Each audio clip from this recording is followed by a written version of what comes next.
South India Shopping Mall, The Wedding Mantra, Sarikotta Wedding Collection, South India Shopping Mall.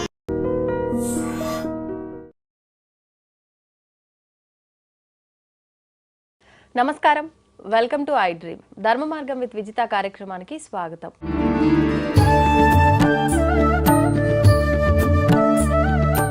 ప్రస్తుతం మనతో పాటు ఉన్నారు ప్రముఖ ఆధ్యాత్మికవేత్త, హనుమత్ మరియు శ్రీ విద్యా ఉపాసకులు, బ్రహ్మశ్రీ డాక్టర్ శివయోగి సిస్లా జయశంకర్ గారు. ఇప్పుడు గురుగారితో మాట్లాడి మరిన్ని విషయాలు తెలుసుకుందాం. నమస్కారం గురుగారు. గురుగారు, ఇది చాలా మంది ఫేస్ చేస్తున్న ఒక పెద్ద సమస్య అనే చెప్పవచ్చు. దానివల్ల కొంతమంది అడ్జస్ట్ అవ్వలేక బయట పడ్డవాళ్ళు ఉన్నారు, ఆ జీవితం నుంచి, కుటుంబ జీవనం నుంచి. కొంతమంది అందులోనే ఉండి ఇంకా ఇబ్బంది పడుతున్న వాళ్ళు కూడా ఉన్నారనే చెప్పొచ్చు. అసలు సమస్య ఏంటి అని అంటే, హస్బెండ్ కరెక్ట్గా లేకపోవడం. అంటే భార్య విషయంలో ఒక భర్త ఎలా ఉండాలో అలా ఉండకపోవడం, అన్ని రకాలుగా కూడా ఒక బాధ్యత, ఇంట్లో కుటుంబ పరంగా కూడా బాధ్యతలు చూపించాల్సిన భర్త బాధ్యతలన్నీ కూడా వదిలేసి అలా తిరుగుతూ ఉండటము, తాగుడే కావచ్చు, తిరుగుడే కావచ్చు, అసలు ఇంకా పట్టించుకోరు కంప్లీట్గా ఇంట్లో. అలా ఉన్నప్పుడు చాలా నరకం చూస్తుందనే చెప్పాలి ఆ ఇంట్లో ఆడమనిషి నిజంగా. అవి కొంతమంది బయటికి చెప్పుకోగలుగుతారు, కొంతమంది వాళ్ళ పేరెంట్స్కి చెప్పుకోలేరు. ఇటు హస్బెండ్కి చెప్పాలని ప్రయత్నించినా నీ వల్ల నేను ఇబ్బంది పడుతున్నా అని చెప్పి వినే అంత ఓపిక తనకుండదు, వినడు. ఈ సమస్య చెప్పుకునేది కూడా కాదు నిజంగా. చెప్పుకుంటే చులకనగా చూస్తారనే కొంతమంది అంటే 4 గోడల మధ్య నా భర్తతో నేను అప్పుడైనా చెప్పుకుంటా అనుకున్నా కూడా అలాంటి అవకాశం కూడా లేక ఇబ్బంది పడే వాళ్ళు కూడా చాలా మంది ఉన్నారు. అటువంటి వారికి దాని నుంచి బయటపడడానికి ఏదైనా పరిష్కారం ఉందా? తప్పకుండా అమ్మా, ఇది ప్రతి మాతృమూర్తి అనుభవిస్తున్న సమస్య.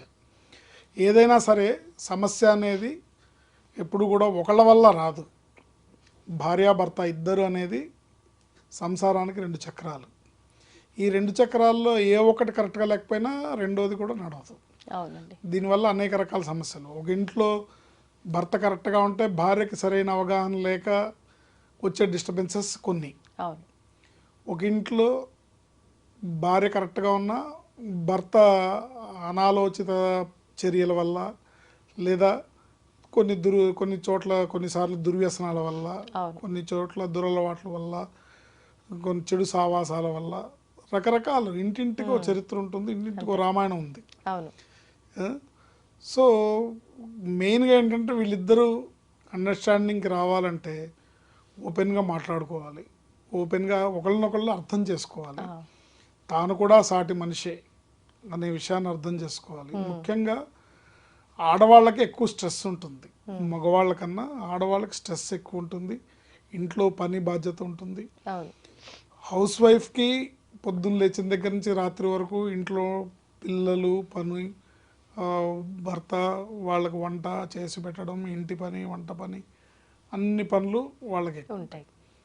అందులో ఈ రోజుల్లో ఇద్దరు ఉద్యోగం చేస్తే గానీ గడవని పరిస్థితి. ఒక కుటుంబం నడవాలంటే కనీసం ₹1,00,000 కావాలి. చెరొక 50,000 సంపాదిస్తే గానీ అవ్వట్లే, బేసిక్ నీడ్స్ ఫుల్ఫిల్ అవ్వట్లే. ఎందుకంటే ఒక ఉండటానికి ఒక మోస్తరు ఇల్లు, డబల్ బెడ్రూమ్ కావాలన్నా కూడా 20-25,000 లేదే ఇల్లు లేదు. అవునండి. ఇలాంటి పరిస్థితుల్లో ఒకళ్ళనొకళ్ళు అండర్స్టాండింగ్ చేసుకోవడం, ఇద్దరు బయట కష్టపడి వచ్చి ఇద్దరు స్ట్రెస్కి లోన్ అవడం, ట్రాఫిక్లోనే సగం జీతం అవుతుంది. పైగా ఆఫీస్లో ఉండే పరిస్థితులు, అక్కడ ఉద్యోగస్తులు, సాటి ఉద్యోగస్తులు, పై అధికారులు, వీళ్ళందరితో ఉండే పరిస్థితులు, ప్రెషర్స్ ఉన్నాయి, ఓపిక పోతుంది. ఈ క్రమంలో మగవాళ్ళు కనీసం ఇంటికి వచ్చి రిలాక్స్ అవ్వచ్చు, కానీ ఆడవాళ్ళకి ఇంటికి వచ్చిన తర్వాత మళ్ళీ ఇంట్లో పని అలాగే ఉంటుంది. ఇది చాలా ఇబ్బందికరంగా ఉంటుంది. వాళ్ళని కాస్త ప్రేమతో మాట్లాడితే ఆ భర్త అనే వ్యక్తి కొంచెం నువ్వు కాకపోతే ఎవరు చేస్తారు, నువ్వే చేయగలుగుతావు అనే మాట, ఒక చిన్న మాట, ఒక ప్రేమతో కూడుకున్న ఒక మాట వాళ్ళు రాజ్యాలు జయించి చూపిస్తారు. అంతే. అది తెలియక నువ్వు చేయగలుగుతావు, నువ్వు చేస్తావు, నేనేమన్నా సహాయం చేయనా, నేనేమన్నా చేయనా అంటే వద్దండి నేను చేసుకుంటా అంటారు. కానీ నువ్వు పట్టించుకోకుండా కూర్చుంటే వాళ్ళు మన పై కనకపోయినా లోపల అనుకుంటారు, ఈ వెధవసలను పట్టించుకోవట్లేదు ఏంటి. ఎందుకంటే అది వాళ్ళ నిర్లక్ష్యానికి గురవటం అనేది భరించలేరు.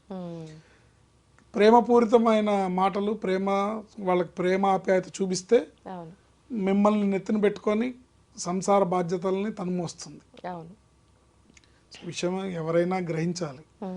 ఎందుకంటే ఒక స్త్రీ ఎక్కడి నుంచో వేరే ఇంటి నుంచి మీ ఇంటికి వచ్చి మీతో ఫ్యామిలీ లైఫ్ని షేర్ చేసుకొని మీ ఇంట్లో మీ పిల్లల్ని కని మీ ఇంటి వంశాన్ని వృద్ధి చేస్తుంది కదా.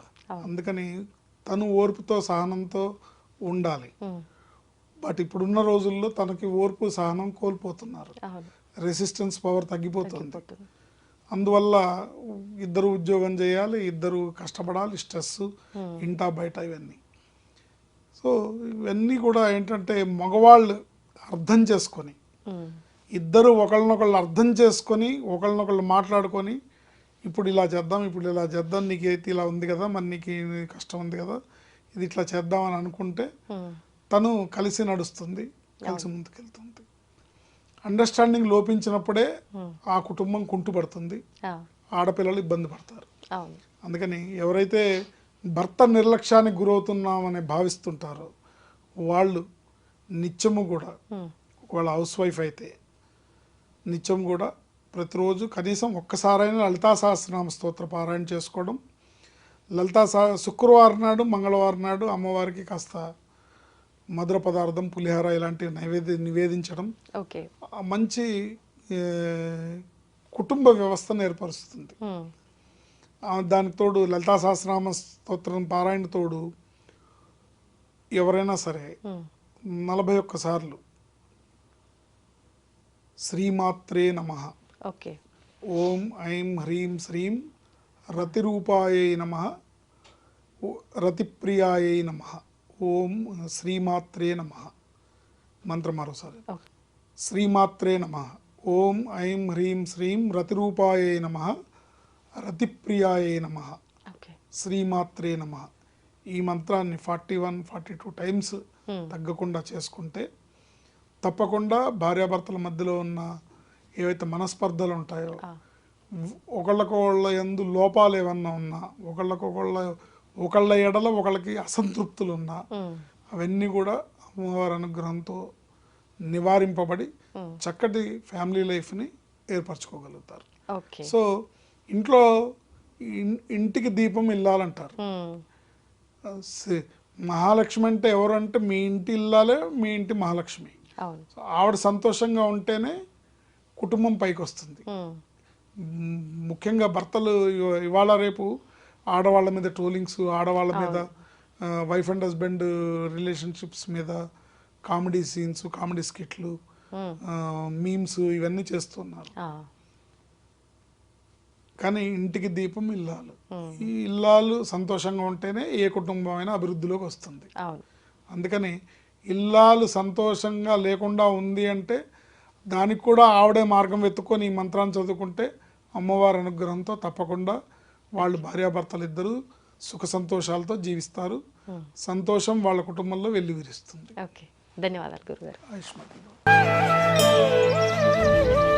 తవ్వండి, తవ్వుతూనే శివలింగం సరే దాన్ని అట్లా కప్పేసేయండి, చూపించదండి. మూర్తి పూజ కాదు, సాక్షాత్ బ్రజేంద్ర నందన భగవాన్ ఉన్నారు మూర్తిలో. ఏమీ ఆశించకుండా ఆరాధించే వాళ్ళు కూడా ఉన్నారా ప్రభుజీ? నిజమైన భక్తి అంటే మనకు తెలియదు కాబట్టి